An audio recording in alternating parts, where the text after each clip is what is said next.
Kang Dodi, oke untuk masalah ini saya rasa pemirsa sudah sangat jelas, terutama teman-teman di Jawa Barat. Ini ada Dan satu pemirsa kita juga. baru sekitar 350 orang yang nonton langsung.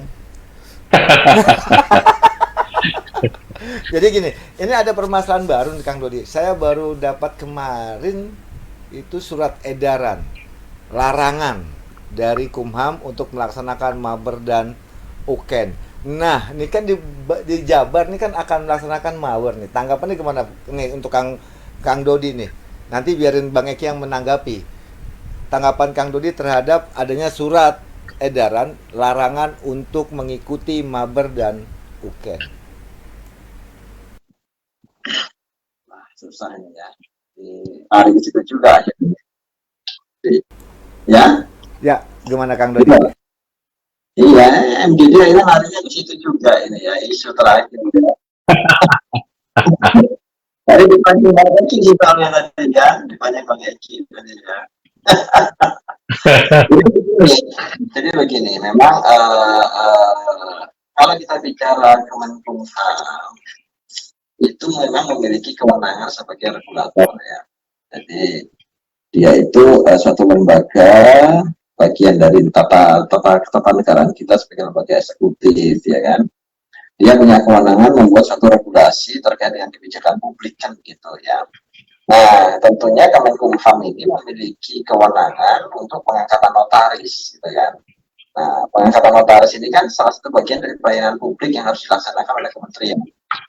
Sedangkan kementerian sendiri sebagai pelaksana pelayanan publik itu ada kontroling dengan lembaga ombudsman gitu ya, lembaga masyarakat, jurnalis dan sebagainya lah gitu kan, itu bisa melakukan penilaian terhadap kinerja pejabat publik terhadap bidangnya dia gitu kan.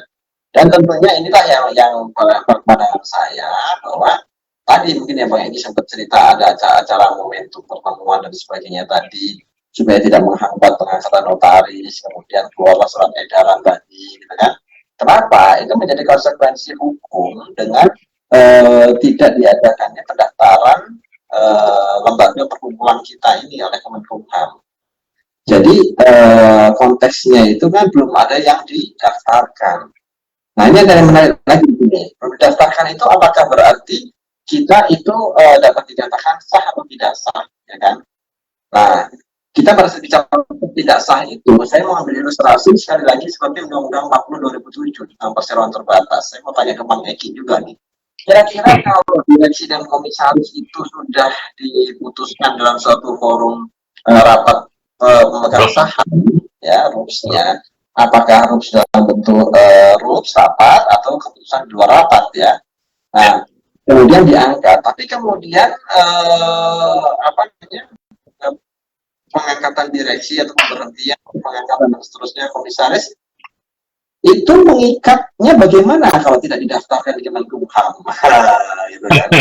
Iya. Mana Bang Eki? Iya, ya, ya kalau itu kan kita sudah sama-sama tahu lah ya. Jadi Iya. itu diputus pada saat rapat itu ditutup.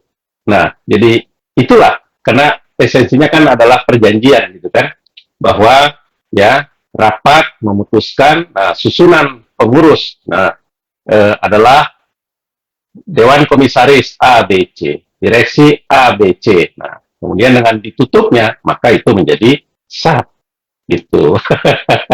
Tapi ini yang menariknya begini, Kang Dodi ya.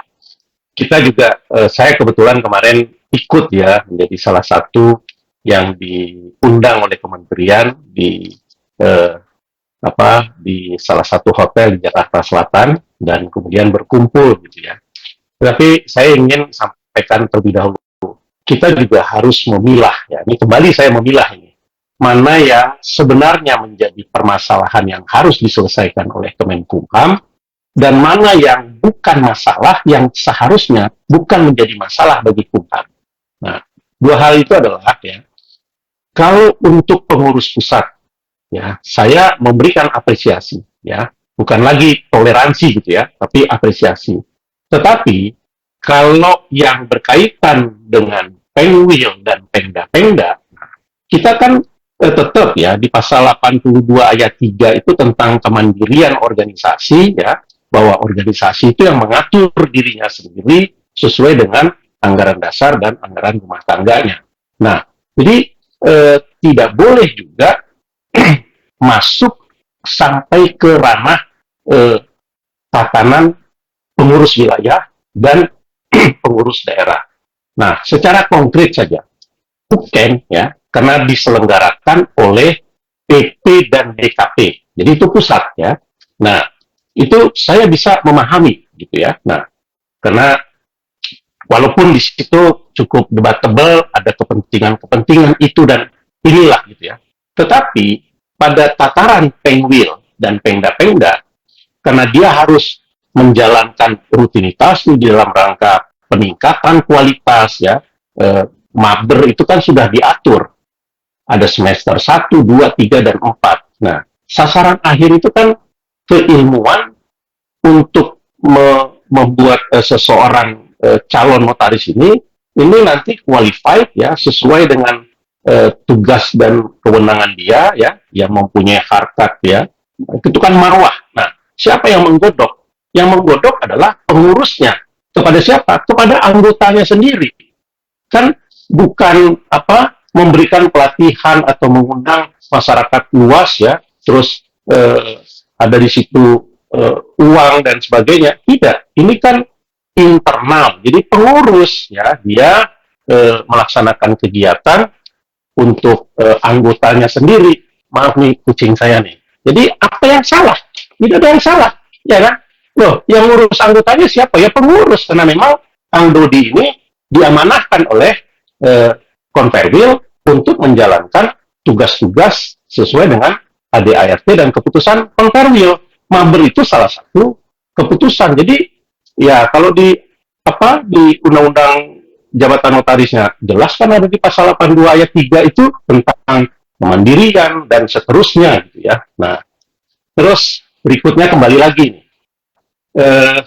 Saya bisa memahami dan turut mendukung apa yang akan diselenggarakan oleh kementerian. Karena bagaimanapun kita juga harus akui yang mempunyai kewenangan untuk mengangkat dan memberhentikan ya, seterusnya itu adalah menteri. Sementara ya di satu sisi ya saya juga punya anak-anak di kampus ya, dan ya, saya juga tahu persis yang sekarang terhambat itu bukan yang di tahun 2024, tidak, di 2020, 2021, 2022 yang sudah menjalani magang 2 tahun. Itu stop, itu mandek, itu nggak bisa diangkat. Bahkan ada yang 2019, waktu kemarin kita diskusi dengan prodi-prodi dari perguruan tinggi negeri. Nah, ini kan akhirnya akan membuat pelayanan publik itu kan menjadi terganggu, kan? Nah, mereka mengambil ini, saya kira ada sisi positifnya, silakan diangkat. Tetapi nanti ya, ketika salah satu atau bagaimanapun ya jalan keluar tentang dualisme ini kan sudah 3 tahun nih di tingkat pusat. Kalau Kang Dodi kan bukan orang pusat ya, walaupun pernah menjadi kabit organisasi, saya juga pernah. Iya, sama saya mantan gitu kan. Nah, konsentrasinya Kang Dodi dan saya juga berharap konsentrasinya ketua-ketua Pengwil se-Indonesia itu ke bawah, bukan ke atas.